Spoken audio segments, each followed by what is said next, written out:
Chapter 8, Importance of Human Birth. Sai Baba begging food. Baya Jebai's service. Sai Baba's dormitory. His affection for Kushal Chand.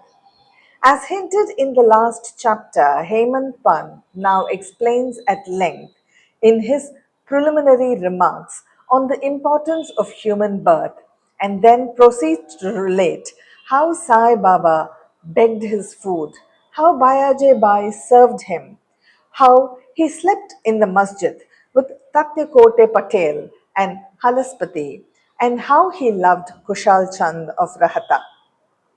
Importance of human birth.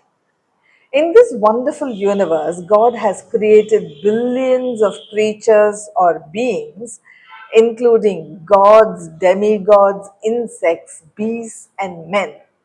Approximately 84 lakhs, according to the Hindu Sastra calculation, inhabiting heaven, hell, earth, ocean, sky, and other intermediate regions.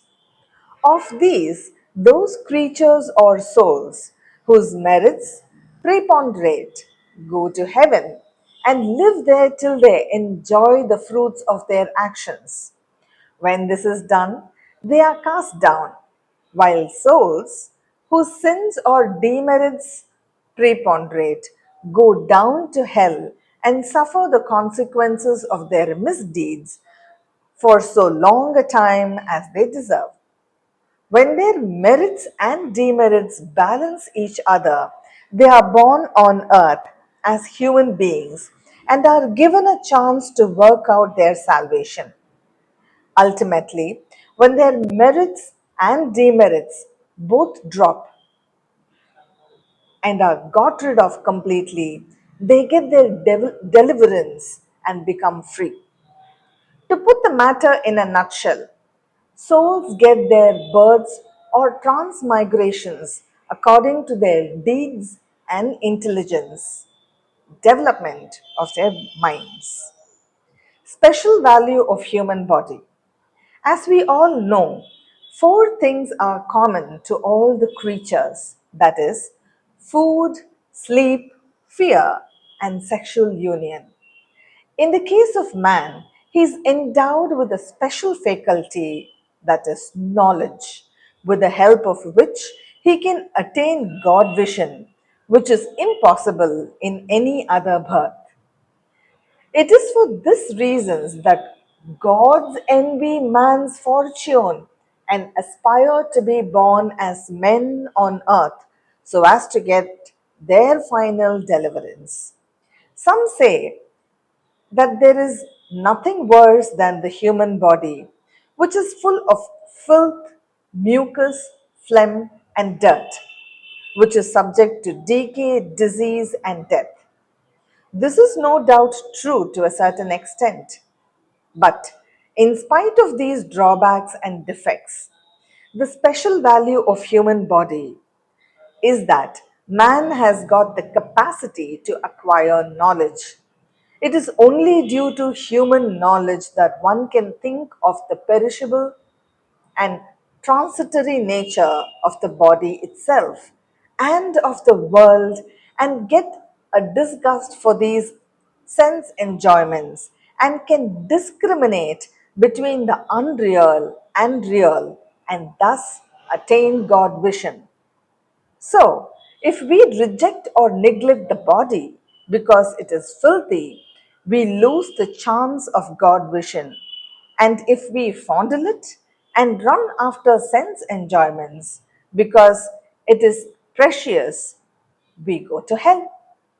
The proper course, therefore, for us is to pursue the following: that the body should neither be neglected nor fondled, but should be properly cared for, just as a traveler on a horseback takes care of his pony on the way till he reaches his destination and returns home.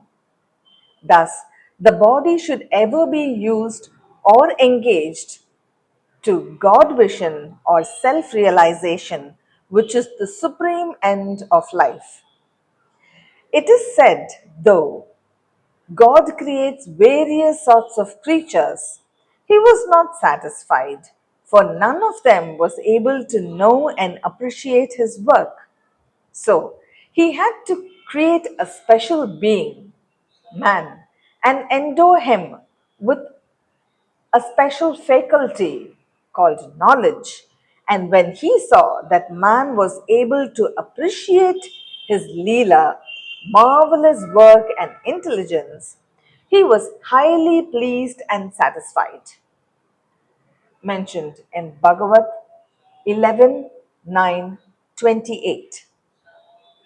So, really, it is good luck to get a human body, better luck to get birth in a Brahmin family, and best one to get an opportunity of having recourse to Sai Baba's feet and surrendering to him.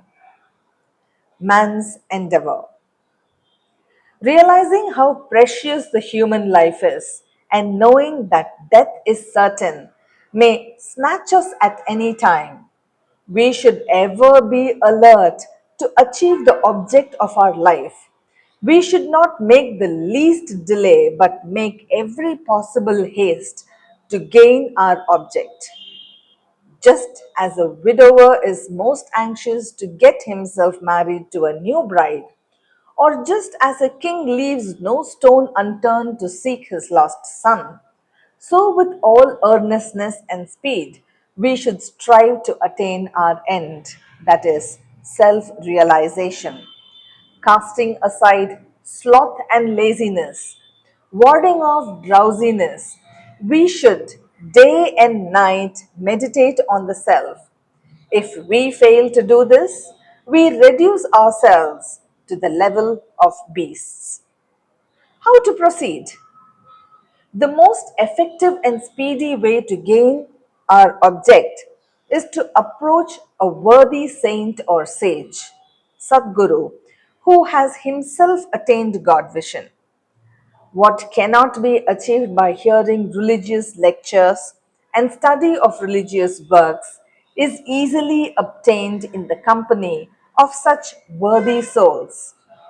Just as the sun alone gives light, which all the stars put together cannot do.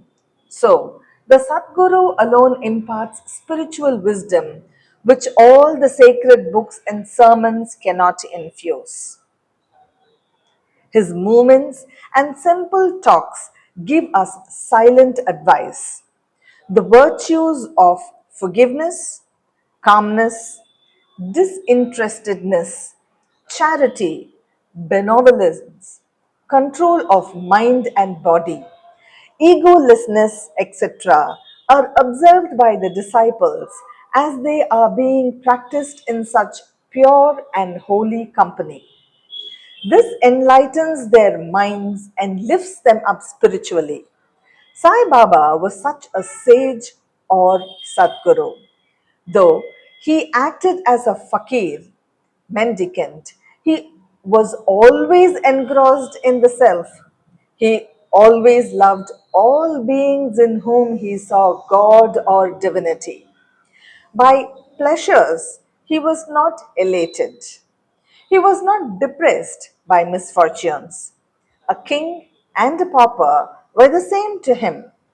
He whose glance would turn a beggar into a king used to beg his food from door to door in Shirdi. And let us now see how he did it. Baba begging food. Blessed are the people of Shirdi in front of whose houses Baba stood as a beggar and called out, "O lassie, give me a piece of bread," and spread out his hand to receive the same. In one hand, he carried a turn mill, tin pot, and in the other, a zoli or chaupadri, that is, a rectangular piece of cloth. He daily visited certain houses and went from door to door. Liquid or semi liquid things such as soups, vegetables, milk, or buttermilk were received in the tin pot, while cooked rice, bread, and such solid things were taken in the zoli. Baba's tongue knew no taste, as he has acquired control over it. So, how could he care for the taste of the different things collected together? Whatever things he got in his zoli and in the tin pot were mixed together and partaken by Baba to his heart's content. Whether particular things were tasty or otherwise was never noticed by Baba, as if his tongue was devoid of the sense of taste altogether. Baba begged till noon, but his begging was very irregular. Some days he went a few rounds, on the other days up to 12 noon. The food thus collected was thrown in the kundi, that is an earthen pot. Dogs, cats, and cows freely ate from it, and Baba never drove them away. The women who swept the floor of the masjid took some 10 or 12 pieces of bread to her house, and nobody prevented her from doing so. How could he, who even in dreams never warded off cats and dogs by harsh words and signs, refuse food to poor people and helpless people? Blessed indeed is the life of such a noble person. People in Shirdi took him in the beginning for a mad fakir. He was known in the village by this name. How could one who lived on alms by begging a few crumbs of bread be revered and respected? But this fakir was very liberal of heart and hand, disinterested and charitable. Though he looked fickle and restless from outside, he was firm and steady inside. His way was inscrutable. Still, even in the small village, there were a few kind and blessed people who recognized and regarded him as a great soul. One such instance is given below. Bayaja Bai's brilliant service. Tatyakote's mother, Bayaje Bai, used to go to the woods every noon with a basket on her head containing bread and vegetables. She roamed in the jungle course about 3 miles, trampling over the bushes and scrubs in search of the mad fakir, and after hunting him out, fell at his feet.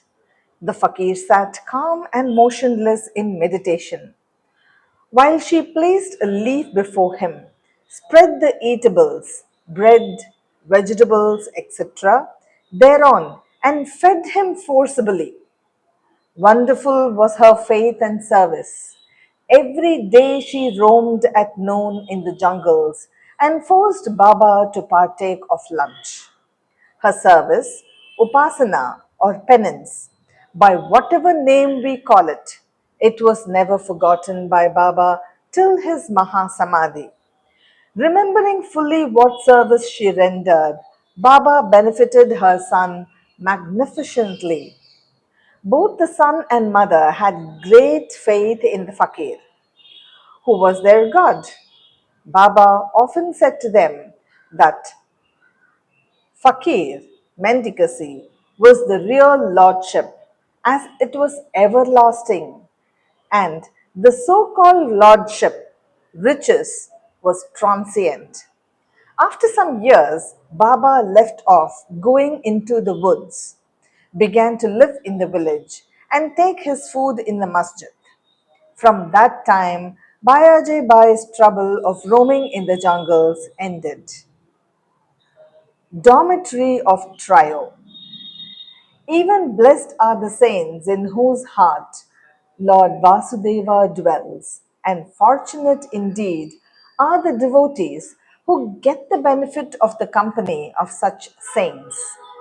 Two such fortunate fellows, Tatyakote Patel and Bhagat Halaspati, equally shared the company of Sai Baba. Baba also loved them equally. These three persons slept in the masjid with their heads towards the east, west, and north, with their feet touching one another at the center.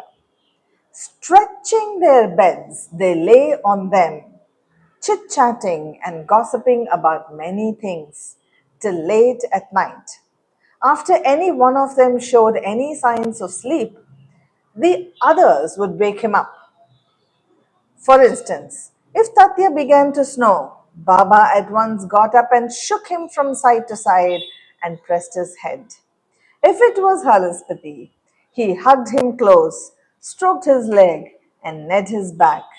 In this way, for a full 14 years, Tatya, leaving his parents at home, slept in the masjid on account of his love for Baba.